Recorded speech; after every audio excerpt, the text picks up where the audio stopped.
দিল্লি যাবেন না বাংলাতে আন্দোলন করবেন সেটা আগে বলুন। আমরা আমরা বাংলার মানুষ, বাংলায় ভোট দিই, বাংলার আধার কার্ড, বাংলার আপনার অধিকার, বাংলায় বসবাস করি, দলিল বাংলার, সবকিছু বাংলার, নাগরিক বাংলার।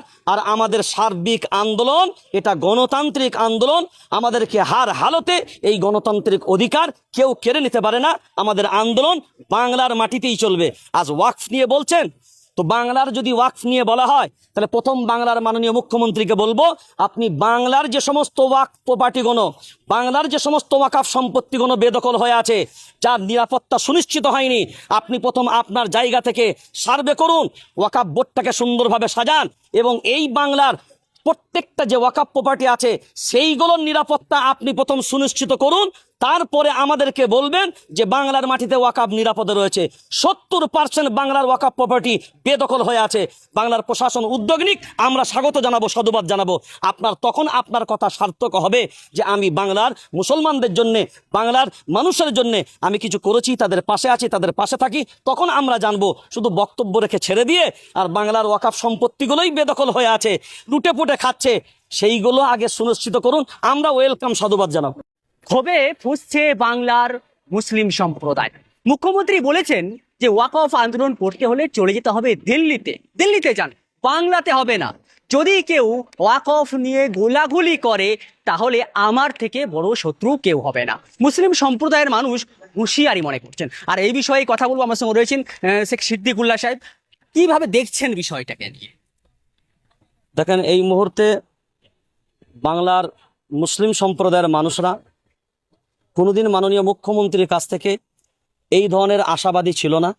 তাই আমরা অনেক হতাশ, আর হতাশা নিয়ে আজকে আমরা মাঠে নেমেছি এক বিশেষ উদ্দেশ্য নিয়ে। যদিও কিন্তু আপনারা যেহেতু প্রশ্ন করেছেন, আর যেহেতু প্রশ্নটার এই জন্যই আমাদের সামনে আপনারা করেন, যেহেতু ওয়াকফের আন্দোলনটা আমরাই কলকাতার মাটিতে ব্রিগেডকে সামনে রেখে বিভিন্ন আন্দোলন করেছি এবং আগামীতেও আমাদের বড় আন্দোলন সেই ইচ্ছাও আছে। আর সেইভাবে ইনশাআল্লাহ আমরা সেই প্রস্তুতি নিয়ে এখনো পর্যন্ত আছি।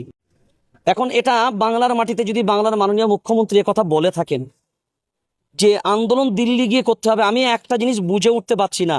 তাহলে আমরা এখানে ভোট দিয়ে এমপিদেরকে কেন দিল্লি পাঠালাম? তাদেরকে তো দিল্লি এই জন্যই পাঠিয়েছি আমরা এখান থেকে ভোট দিয়ে, যে তারা আমাদের কথা বলবে, কিন্তু আমরা গণতান্ত্রিক পদ্ধতিতে যেটা হবে না সেটা আমরা আমাদের রাস্তায় নেমে এখান থেকেই আন্দোলন করব। আর সেটা এখান থেকে দিল্লি পর্যন্ত যাবে। এটা কি দিল্লির অংশ নয়?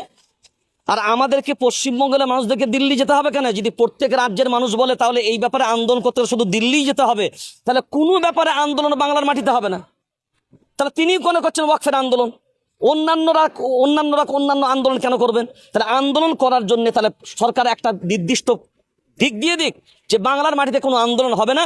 যে কোনো আন্দোলন করতে গেলে আমরা সরকারের পক্ষ থেকে দিল্লিতে সার্বিকভাবে ব্যবস্থা করে দেবো, তাদের যাওয়ার, থাকার, খাওয়ার এবং তাদের সব কিছু নিরাপত্তা সুনিশ্চিত করে আমরা পরিবেশ তৈরি করে দেবো।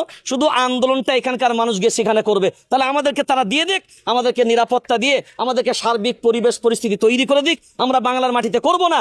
যদি আমাদের বাংলার জননেত্রী হয়ে যদি বাংলার মানুষের আওয়াজ তিনি শুনতে না পান, বাংলার মানুষের দরদ যদি তিনি না শুনতে চান, তো তিনি যদি না শুনতে চান তাহলে ঠিক আছে, আমরা যার বিরুদ্ধে লড়ছি সেই জালিমের সামনে গিয়ে আমরা তাহলে আমাদের আত্মনাদ বলবো, যদি দেখি তারও দিলকে আমরা নরম করতে পারি কিনা। কারণ আমরা যার প্রতি প্রত্যাশা রেখেছিলাম, যার প্রতি আশা রেখে আছি, তিনিই যদি আজকে আমাদের ব্যথা না শোনেন, তাহলে আজকে এর থেকে বড় দুর্ভাগ্য আমাদের পশ্চিমবাংলার মানুষের জন্য আর কিছু হতে পারে।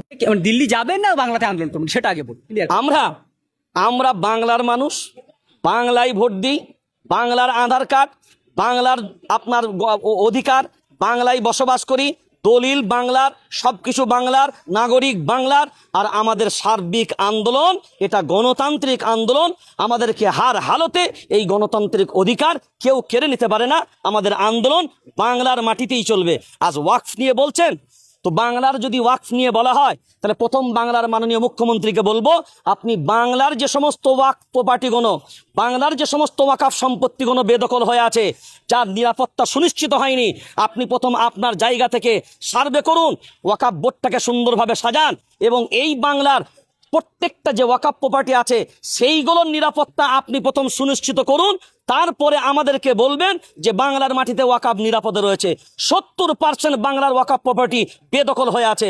বাংলার প্রশাসন উদ্যোগ নিক, আমরা স্বাগত জানাবো, সাধুবাদ জানাবো। তখন আপনার কথা সার্থক হবে যে আমি বাংলার মুসলমানদের জন্যে, বাংলার মানুষের জন্যে আমি কিছু করেছি, তাদের পাশে আছি, তাদের পাশে থাকি। তখন আমরা জানবো। শুধু বক্তব্য রেখে ছেড়ে দিয়ে আর বাংলার ওয়াকাফ সম্পত্তিগুলোই বেদখল হয়ে আছে, লুটে পুটে খাচ্ছে, সেইগুলো আগে সুনিশ্চিত করুন। আমরা ওয়েলকাম, সাধুবাদ জানাবো। মুসলিমদের কণ্ঠ রোধের চেষ্টা হচ্ছে কি বলে মনে হচ্ছে? দেখেন, এই কথার সাথে তো আজকে বহু মানুষ আজকে আমাদেরকে বলছে যে সিদ্দিকুল্লাহ সাহেব, এই আওয়াজটা কি মোদিবাবুর মতন আওয়াজ হলো না? বিজেপি সরকারের মতন আওয়াজ হলো না?